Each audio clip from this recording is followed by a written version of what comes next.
Shalom, saudara yang kasih. Shalom. Firman Tuhan hari ini saya beri judul ayat yang paling ditakuti oleh orang Kristen. Saudara, mungkin ada banyak ayat yang ditakuti orang Kristen. Tapi saya percaya salah satu ayat yang paling ditakuti orang Kristen adalah Matius pasal 7 ayat 21 sampai 23. Yang begini bunyinya. Bukan setiap orang yang berseru kepadaku, Tuhan, Tuhan, akan masuk dalam kerajaan surga, melainkan dia yang melakukan kehendak Bapa-Ku yang di surga. Pada hari terakhir banyak orang yang berseru kepadaku, Tuhan, Tuhan, bukankah kami bernubuat demi namamu, dan mengusir setan demi namamu, dan mengadakan banyak mujizat demi namamu juga? Pada waktu itulah aku akan berterus terang kepada mereka dan berkata, Aku tidak pernah mengenal kamu.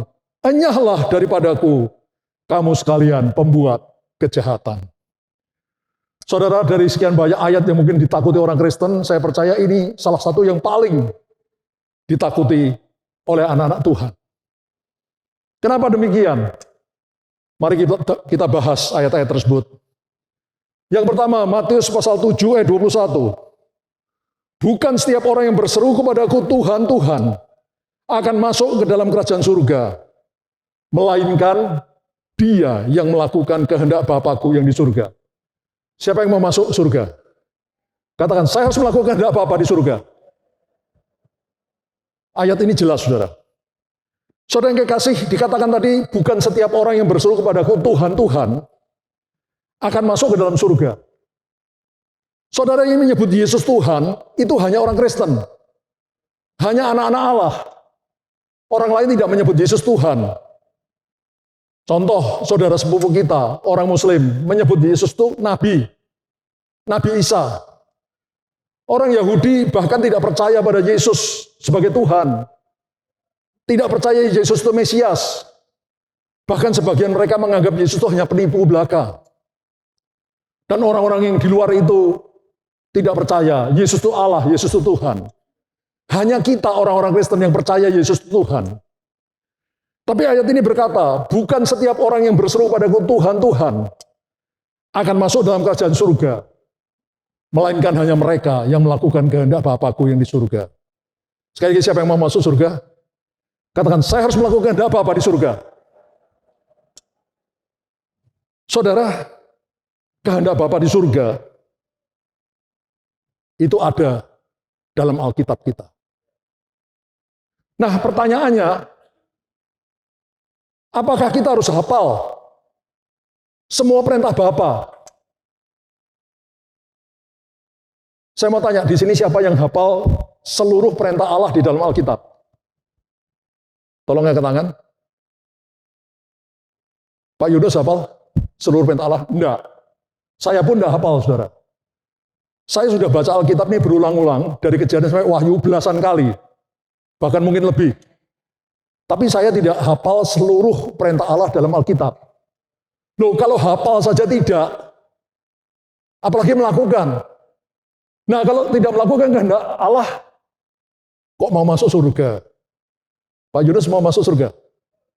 Lah, tadi Bapak tidak hafal perintah Allah. Apalagi melakukannya. Loh, kok mau masuk surga, Pak? Gimana ceritanya, saudara? Jangan khawatir. Jangan khawatir.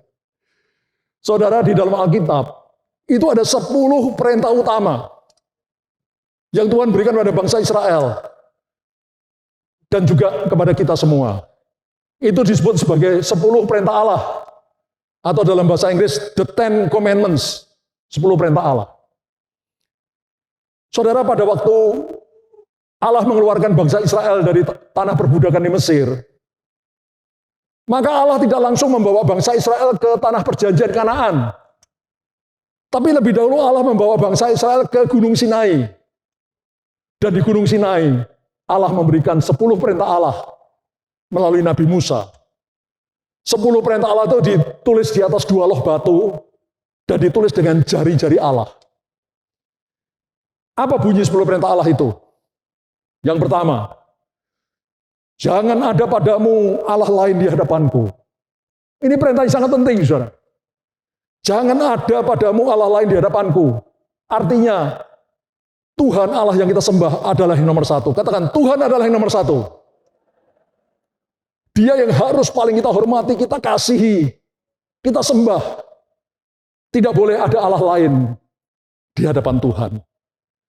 Di dalam ayat lain dikatakan, kasihilah Tuhan Allahmu dengan segenap hatimu, segenap jiwamu, segenap kekuatanmu, segenap akal budimu. Artinya kita harus mengasihi Tuhan lebih dari apapun juga.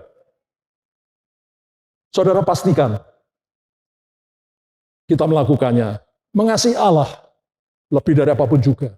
Tidak ada Allah lain di hadapan Tuhan selain Allah yang kita sembah. Perintah yang kedua, jangan membuat bagimu patung. Saudara mungkin berkata, Pak Yongki, saya nggak pernah nyembah patung, Pak. Saya percaya sih, saudara nggak pernah nyembah patung. Tapi kalau nyembah ini apa nih? Doi. Doi itu pacar ya? Ya salah, saudara. Duit. Ya. Saya percaya saudara tidak nyembah duit juga. Masa duit sudah taruh terus sudah bakar menyan di atapnya, kan ini aneh. Tapi apakah saudara cinta uang? Coba dicek, saudara.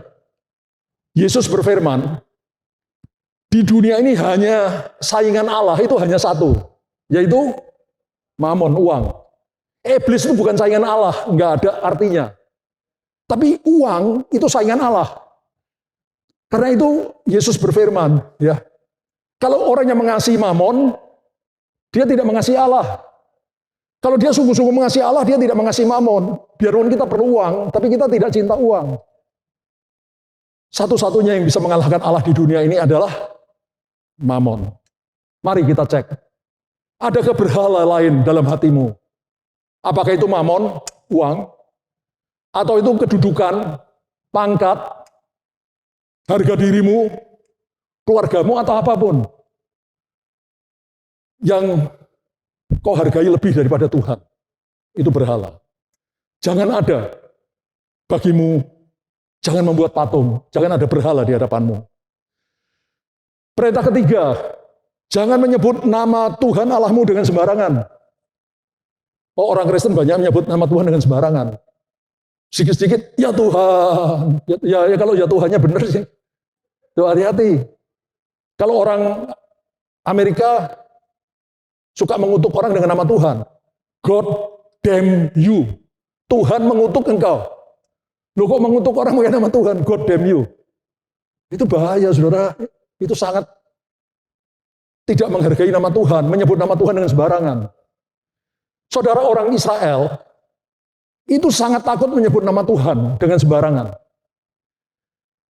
Pada waktu Musa harus lari dari Mesir karena dia membunuh orang Mesir, dia takut dibunuh oleh Firaun, dia mengembara di padang belantara, menjadi gembala kambing domba.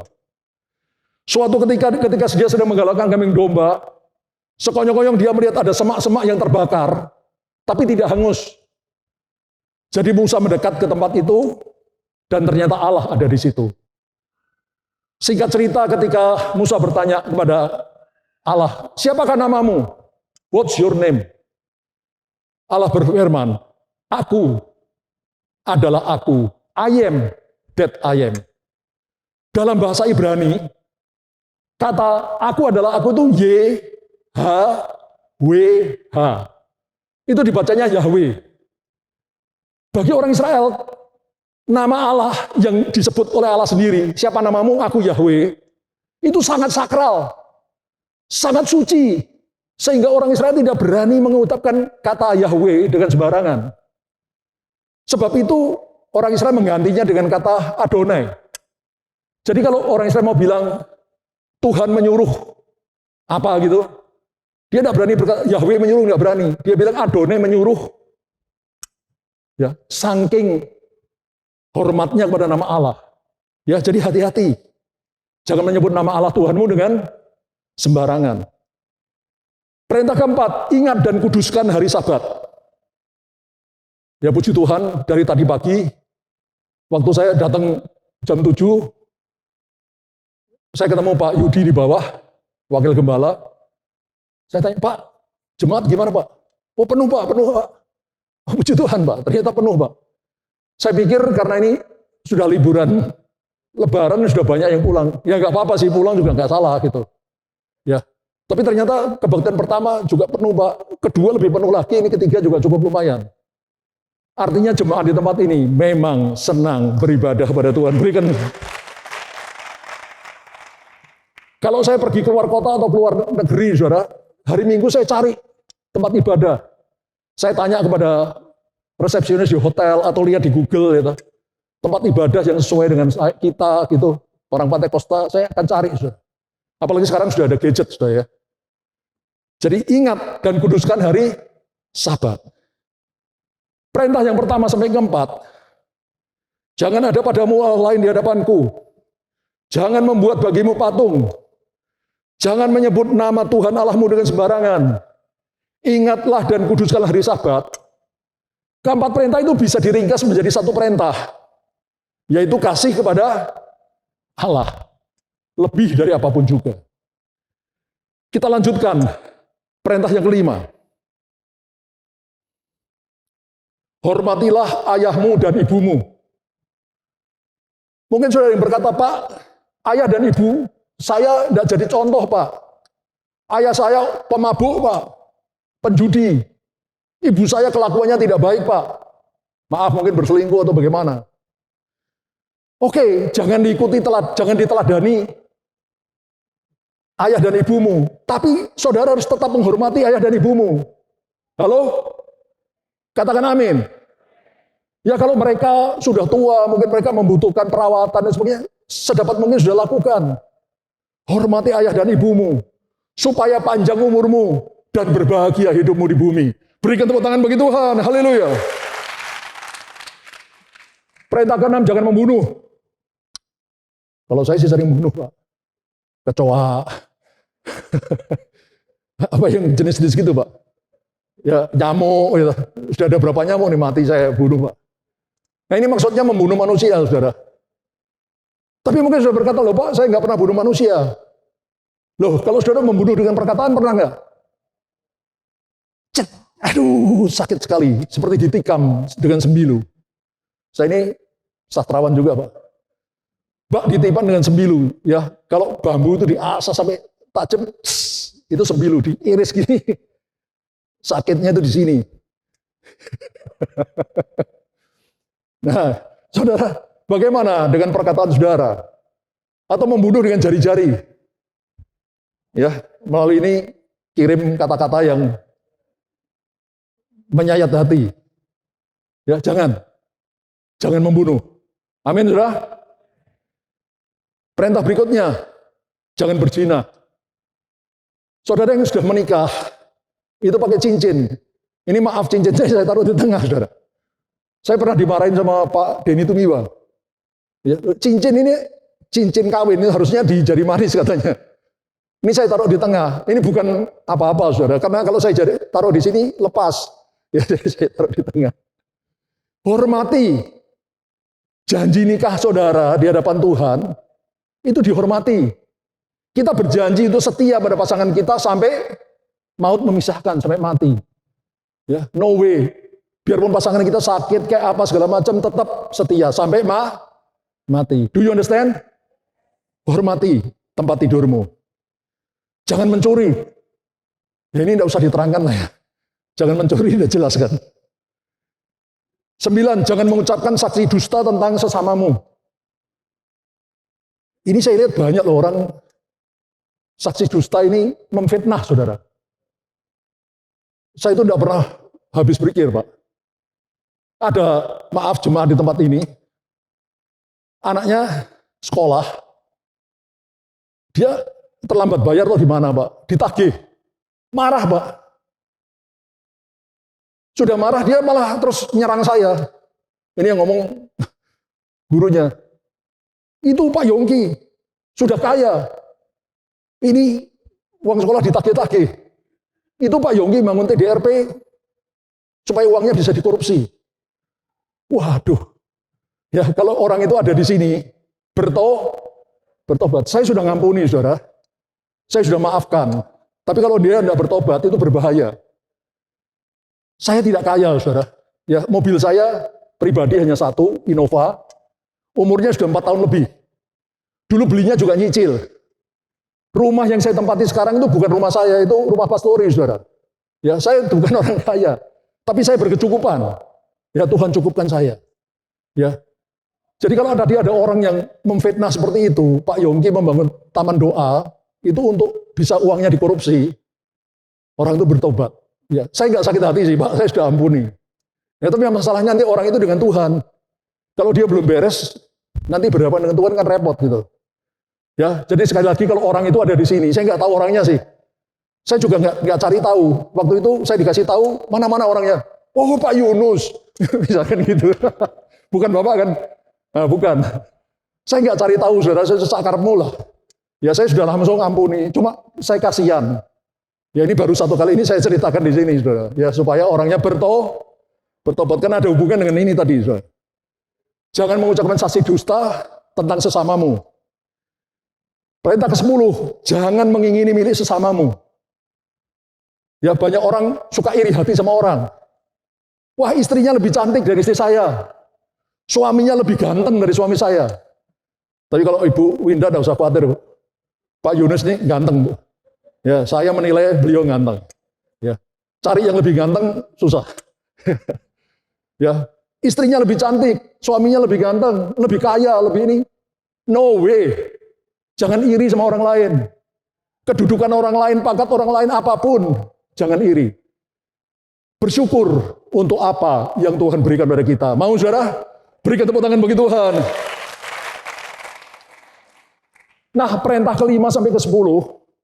Hormatilah ayah dan ibumu. Jangan membunuh. Jangan berzina. Jangan mencuri. Jangan mengucapkan saksi dusta tentang sesamamu. Jangan mengingini milik sesamamu. Semua perintah itu bisa diringkas menjadi satu perintah, yaitu kasih kepada sesama kita manusia, seperti kita mengasihi diri kita sendiri. Jadi 10 perintah Allah itu bisa diringkas menjadi 2 perintah, kasih pada Allah dan sesama. Pada waktu seorang ahli Taurat bertanya pada Tuhan Yesus, Guru, hukum apa yang paling utama dan terutama dalam kitab suci? Yesus menjawab, hukum yang pertama dan terutama dalam kitab suci adalah kasihilah Tuhan Allahmu dengan segenap hatimu, segenap jiwamu, segenap kekuatanmu, segenap akal budimu. Itu hukum yang pertama dan terutama. Hukum yang kedua yang sama dengan itu adalah kasihilah sesamamu manusia seperti dirimu sendiri. Pada kedua hukum itulah terletak seluruh isi hukum Taurat dan kitab para nabi. Jadi Yesus berkata, seluruh Alkitab ini bisa diringkas menjadi 2 hukum. Kasih kepada Allah lebih dari apapun juga, dan kasih kepada sesama seperti kita mengasihi diri kita sendiri. Jadi saudara, jadi sekarang sudah bisa lakukan perintah Allah. Amin, saudara. Syukur-syukur kalau Pak Yunus bisa hafal ribuan perintah Allah. Saya acungin jempol, Pak. Tapi kalau tidak, minimal lakukan 2 hal itu, Pak. Kasih pada Allah dan sesama. Dan kalau bisa hafal 10 perintah Allah. Do you understand? Berikan tepuk tangan bagi Tuhan. Kalau saudara patuh kepada 10 perintah Allah, hal itu akan membuka jalan untuk patuh pada perintah-perintah Allah yang lain. Ya, karena perintah-perintah Allah yang lain biasanya ada sangkut pautnya dengan 10 perintah Allah itu. Dan pada prinsipnya, yang paling pokok, kalau saudara ingin melakukan kehendak Allah, maka semua yang saudara lakukan, lakukanlah dengan cinta. Cinta kepada Tuhan dan kepada sesama. Jadi saya ulangi, saudara, tadi yang kita bingung harus melakukan ribuan perintah Allah, padahal kita nggak hafal, nggak usah khawatir. Kalau bisa hafal 10 perintah Allah dan melakukan, bagus. Dan 10 perintah Allah itu bisa diringkas jadi 2. Bahkan seluruh Alkitab bisa diringkas jadi 2 perintah. Kasih kepada Allah dan sesama. Jadi semua, kalau saudara ingin melakukan kehendak Allah, siapa yang mau masuk surga? Katakan, kita harus melakukan semua kehendak Allah. Caranya, semua yang kita lakukan, lakukanlah dengan cinta. cinta pada Allah dan sesama. Itu dituliskan oleh Rasul Paulus di dalam 1 Korintus 13 ayat 1 sampai 3. Tidak usah dibaca. Paulus menuliskan, sekalipun aku bisa semua bahasa manusia dan bahasa malaikat itu bahasa roh, saudara. Tapi kalau aku tidak punya kasih, tidak punya cinta, aku seperti gong yang berkumandang. Gong kalau dipukul, gong. Atau seperti canang yang gerincing. Cring, cring, cring, cring, cring, cring, cring, cring, cring, cring. Nol besar. Sia-sia. Paulus juga berkata, sekalipun aku punya karunia bernubuat, dan aku mengetahui semua pengetahuan, maksudnya karunia pengetahuan, karunia roh. Bahkan aku punya iman yang sempurna, karunia iman yang sempurna untuk memindahkan gunung. Oh, dahsyat banget, saudara. Karunia iman memindahkan gunung. Tapi kalau aku tidak punya kasih, itu tidak ada faedahnya bagiku. Bahkan Paulus berkata, sekalipun aku membagikan seluruh harta bendaku, dibagikan untuk pekerjaan Tuhan, untuk orang miskin. Bahkan aku menyerahkan tubuhku untuk dibakar karena nama Tuhan. Bayangin, sudah. Tapi kalau aku tidak punya kasih, itu sama sekali tidak berguna. Jadi, saudara, kalau engkau ingin masuk surga, lakukanlah kehendak Bapa. Dan cara melakukan kehendak Bapa, semua yang kau lakukan dengan kasih kepada Allah dan kepada sesama. Do you understand? Berikan tepuk tangan bagi Tuhan. Ayat berikutnya, Matius 7 ayat 22.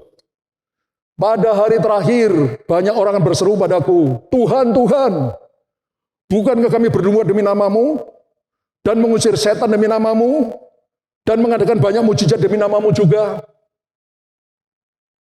Saudara, di sini dikatakan pada hari terakhir. Kapan itu? Sekarang kita ada di hari terakhir. Sekarang kita ada di penghujung, di akhir dari hari terakhir. Ada hamba-hamba Tuhan yang mengatakan bahwa zaman ini itu dibagi menjadi 3 zaman. Dari Adam sampai Abraham, itu mereka beri nama, ini bukan di Alkitab, saudara ya, ini pendapat hamba-hamba Tuhan. Itu disebut zaman Allah Bapa. Lalu dari Abraham sampai Tuhan Yesus, itu disebut zaman Allah Anak. Lalu dari sejak Roh Kudus dicurahkan di kamar loteng Yerusalem, sampai nanti gereja rapture, itu disebut zaman Allah Roh Kudus. Itu zaman akhir. Jadi sekarang ini kita ada di zaman akhir, zaman Roh Kudus. Nah, pada hari-hari terakhir ini, banyak orang berseru pada Yesus, Tuhan, Tuhan, bukan kami bernubuat demi namamu, dan mengusir setan demi namamu juga, dan mengadakan banyak mujizat demi namamu juga. Saudara, seharusnya setiap orang Kristen bisa bernubuat, bisa mengusir setan, bisa melakukan banyak mujizat. Siapa yang punya Roh Kudus dalam dirinya? Angkat tangan tinggi-tinggi. Katakan, saya bisa bernubuat, mengusir setan, melakukan mujizat. Ya memang sesuai dengan karunia-karunia yang Tuhan berikan pada saudara masing-masing. Saya tidak pernah lupa cerita istri saya, saudara. Sekian tahun yang lalu, istri saya itu pergi ke kota Balikpapan, mengunjungi kakak perempuannya yang tertua, yang tinggal di Balikpapan. Nah, pada suatu hari istri saya, kakak perempuan yang tertua, bersama dengan kakak perempuan yang lain, bersama istri saya, itu mewawancarai calon pembantu rumah tangga. Seorang gadis, saudara. Nah, ketika sedang diwawancara, tiba-tiba gadis itu melotot. Ini kurang besar mata saya. Matanya jadi merah, suaranya berubah. Padahal ini cewek, saudara. Dia kerasukan, saudara. Itu kakak istri saya sama kakak yang lain itu langsung lari, itu menghilangkan ketakutan, saudara. Istri saya berpikir gini, kalau saya ikut lari, ini pembantu ini diwawancara di meja makan dekat sama dapur. Nah, kalau dia langsung lari ke dapur ngambil pisau di sana, terjadi drama Korea. Berdarah-darah. Jadi istri saya berpikir saya nggak boleh ikut lari. Jadi dia langsung berbahasa roh, langsung dia tunjuk orang itu. Iblis, aku usir kau di dalam nama Yesus, pergi. Tahu-tahu setannya kabur, ketakutan. Karena Roh Kudus yang ada dalam kita jauh lebih kuat daripada roh yang ada dalam dunia. Berikan tepuk tangan begitu. Saudara, kembali kepada ayat tadi. Saya percaya mereka berkata begitu. Tuhan, bukankah aku mengusir setan demi namamu dan sebagainya. Itu mereka betul lakukan, saudara. Karena mereka berkata pada Tuhan Yesus gak mungkin bohong.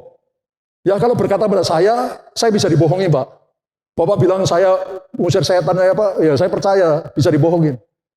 Tapi kalau sama Tuhan Yesus kan gak mungkin dibohongi. Yesus gak bisa dibohongin. Jadi benar. Tapi kenapa akhirnya mereka ditolak? Pertama, karena mereka biarpun pakai nama Yesus tidak sungguh-sungguh mengenal Yesus. Ya, contohnya anak-anak imam Skewa. Ya ketika ada 7 anak imam Skewa melihat Rasul Paulus itu mengusir setan dengan nama Yesus. Mereka pikir gampang, ini dipikir itu jimat, Pak. Mantra. Diucapkan pasti setannya kabur. Nah, jadi ketika ada orang kerasukan setan, anak-anak imam Skewa itu masuk ke rumah yang orang yang kerasukan setan, langsung menengging setan. Di dalam nama Yesus yang diberitakan oleh Paulus, aku usir engkau. Saudara, setan yang dalam orang kerasukan setan berkata begini, Paulus aku kenal, Yesus aku kenal, lalu ini siapa? Langsung diterkam, bajunya dirobek-robek, keluar lari 7 orang dengan telanjang. Mereka malunya setengah mati, saudara. Ya, jadi perkataan nama Yesus boleh aja pakai, saudara. Harus kita pakai, tapi kita betul-betul harus dekat sama Tuhan. Ya, seperti istri saya tadi, kalau ya dekat Tuhan, dalam nama Yesus lari iblis, justru diterkam iblis. Nah. Nanti saya dimarahin sama istri saya nih, pulang ke rumah. Ya, saudara, tapi kalau saudara benar-benar punya Roh Kudus dalam diri saudara, dan saudara perintahkan iblis lari, pasti iblis lari itu ngelenggang. Karena roh dalam kita lebih besar daripada roh di dalam dunia ini. Berikan tepuk tangan bagi Tuhan. Atau kemungkinan yang lain, orang itu memang dulu sungguh-sungguh sama Tuhan. Tapi kemudian dia mundur, dia murtad. Saudara dengar baik-baik ya. Yang menentukan nasib kita, itu bukan langkah pertama, tapi langkah terakhir. Jadi hari ini saudara ada di sini, menyembah Tuhan, memuji Tuhan dengan segenap hati. Puji Tuhan. That is very good. Tapi pastikan saudara seperti ini, bahkan lebih lagi, sampai akhir hidup saudara di dunia ini. Atau sampai Tuhan Yesus datang dan kita rapture.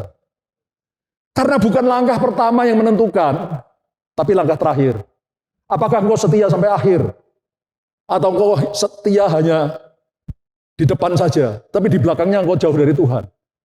Karena itu, katakan, saya harus setia sampai akhir. Berikan tepuk tangan bagi Tuhan. Ayat yang terakhir, Matius 7 ayat 23. Pada waktu itulah aku akan berterus terang pada mereka dan berkata, aku tidak pernah mengenal kamu. Enyahlah daripadaku, kamu sekalian pembuat kejahatan. Saudara, kata mengenal di sini dalam bahasa asli Alkitab Perjanjian Baru. Jadi Alkitab Perjanjian Lama bahasa aslinya bahasa Ibrani. Kalau Perjanjian Baru sebagian besar adalah bahasa Yunani. Nah, di dalam bahasa Yunani kata mengenal ini adalah ginosko. Ginosko itu artinya mengenal dengan sungguh-sungguh, mengenal dengan intim, bukan asal mengenal. Saya beri contoh. Siapa di sini yang kenal sama Pak Jokowi? Loh, kok gak ada yang kenal? Waduh, bahaya, Pak. Pak Jokowi itu siapa, Pak? Presiden kita. Masa gak ada yang kenal Pak Jokowi? Wah, nanti saya dimarahin nih. Kalau ada intel di sini nanti lapor nih.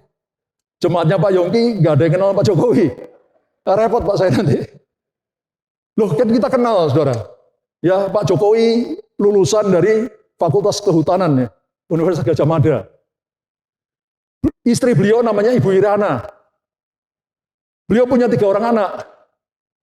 Gibran, Raka Buming Raka, Kaisang Pangarep, dan Kahiyang Ayu. Ya, Gibran punya istri namanya Ananda, Selvi. Ya. Kahiyang Ayu punya suami namanya Bobi Nasution. Ya. Pak Jokowi pernah jadi wali kota di Solo. Dan kemudian beliau menjadi gubernur di DKI. Dan akhirnya menjadi presiden Indonesia 2 periode. Ya, jadi nanti Pak Yunus lapor ke temannya Pak Jokowi, ini Pak Yongki mempromosikan Pak Jokowi. Ya, supaya saya dapat lumayan, Pak. Nah, tapi ketika ditanya, loh, Bapak kenal Pak Jokowi, Pak Jokowinya kenal nggak sama Bapak? Ya, jadi saya percaya kita semua kenal Pak Jokowi lah. Mungkin ada yang lebih dari saya tadi, mungkin lebih tahu riwayatnya, lebih hebat. Ya karena saudara baca bukunya, biografinya. Tapi masalahnya Pak Jokowinya kenal nggak sama saudara? Nggak kenal. Pernah nggak saudara diundang makan oleh Pak Jokowi? Pernah nggak diundang tuh tidur, nginep di rumahnya? Nggak pernah. Ya berarti nggak kenal. Itu cuma kenal-kenalan. Ya, kalau orang Jawa bilang akeh tunggale. Ya, orang kayak gitu banyak ya. Model begitu. Ginosko ini kenal sungguh-sungguh, saudara. Kenal dengan dekat, kenal dengan intim. Saling mengenal. Kita kenal sama Tuhan, Tuhan kenal sama kita. Sampai kita mengerti karakternya Tuhan, sifatnya Tuhan. Bahkan kita mengenal detak jantungnya Tuhan. Ya bukan asal-asal kenal-kenal dari jauh. Saudara, siapa yang mau masuk surga? Ya kalau saudara nggak mau masuk surga sih kebangetan ya. Saudara nggak ada di sini. Nah, kalau kita masuk surga, kita nggak kaget-kaget, saudara. Loh, kok saya ujuk-ujuk ada di surga ya? Kok tiba-tiba saya sudah ada di surga? Kita tidak kaget-kaget, saudara, kita masuk surga. Kenapa nggak kaget-kaget? Karena di bumi ini kita sudah kenal Dia. Sudah jatuh cinta pada Tuhan Yesus. Sudah mengasihi Tuhan Yesus dengan sungguh-sungguh. Sudah melakukan kehendaknya, perintahnya, sekalipun tidak sempurna. Kita belum ada yang sempurna, saudara. Kadang-kadang kita kepleset, jatuh, Tuhan angkat kita kembali. Nanti, pada waktu kita akan rapture, baru tubuh daging ini diubah tubuh kemuliaan, baru kita disempurnakan. Ya. Tapi, di bumi, kita sudah kenal Dia. Sudah mengasihi Dia lebih dari apapun juga. Sudah melakukan perintah-perintahnya, sekalipun belum sempurna. Sehingga kalau Yesus datang, kita akan rapture, masuk dalam surga. Do you understand? Berikan tepuk tangan bagi Tuhan. Kita tidak kaget-kaget ketika masuk surga, tapi kita bersyukur. Ya lain nih, kalau kaget, loh kok tiba-tiba saya di surga? Enggak, kita sudah tahu. Di surga kita bersyukur. Bahkan bukan di surga, di sini aja sudah bersyukurnya luar biasa, Pak. Ya, kok model kayak saya ini? Tuhan ampuni dosa saya, Tuhan pulihkan saya, Tuhan pimpin saya, Tuhan berkati saya, Tuhan pilih saya dan sebagainya. Ini dari dunia aja sudah bersyukur. Nanti kalau kita masuk surga, lebih bersyukur lagi. Tiap saat kita bersyukur karena anugerah Allah, kasih karunia Allah yang tidak terbatas. Berikan tepuk tangan bagi Tuhan. Pertanyaan kuncinya, apakah saudara sungguh-sungguh mengenal Tuhan dan dikenal oleh Tuhan? Jawaban dari pertanyaan itu menentukan nasib saudara di dalam kekekalan. Apakah saudara sungguh-sungguh mengenal Allah dan dikenal oleh Allah? Kalau iya, saudara akan berakhir dalam kerajaan surga. Kalau tidak, diragukan, saudara akan berakhir dalam kerajaan surga. Do you understand? Oh, yes-nya pelan. Kelihatannya cuma anak kecil di belakang yang teriak yes. Wah, ini bahaya nih. Rupanya saya khotbah ini keringetan 30 menit lebih ini nggak ditangkap.